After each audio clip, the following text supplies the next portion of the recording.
तेनालीराम और श्रापित आदमी। विजयनगर में रामैया नाम का एक व्यक्ति था। उसे नगर के लोग अशुभ मानते थे। लोगों का मानना था कि सुबह सुबह रमैया का मुंह देखने से उनका पूरा दिन खराब हो जाता है और पूरे दिन उन्हें खाना नहीं नसीब होता है।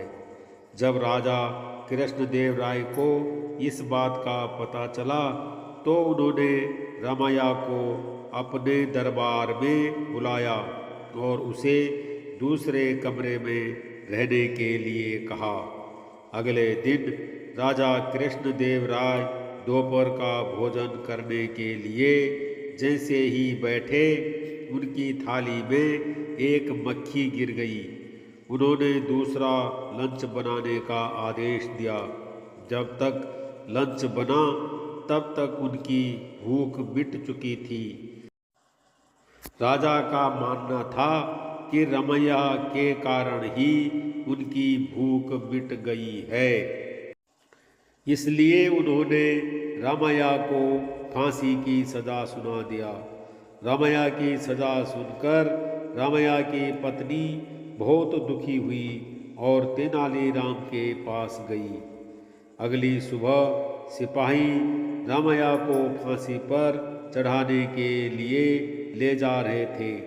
तभी रास्ते में तेनालीराम रमैया से मिला। रमैया के कान में तेनालीराम ने कुछ फुसफुसाया और फिर वहाँ से चले गए। रमैया को फांसी देने से पहले गार्ड ने रमैया से उसकी अंतिम इच्छा पूछी।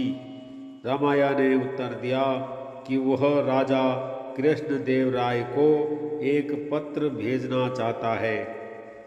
जब राजा कृष्णदेव राय ने पत्र पढ़ा तो उसमें लिखा था कि मेरा चेहरा देखकर किसी को दिन भर खाना नहीं नसीब होता, उसकी भूख मर जाती है, लेकिन राजा का चेहरा देखकर किसी की जान चली जाती है। फिर सबसे अधिक अशुभ कौन है, मैं या राजा? राजा कृष्णदेव राय को पत्र पढ़कर अपनी गलती का एहसास हो जाता है और उन्होंने रमैया को फांसी की सजा से मुक्त कर दिया।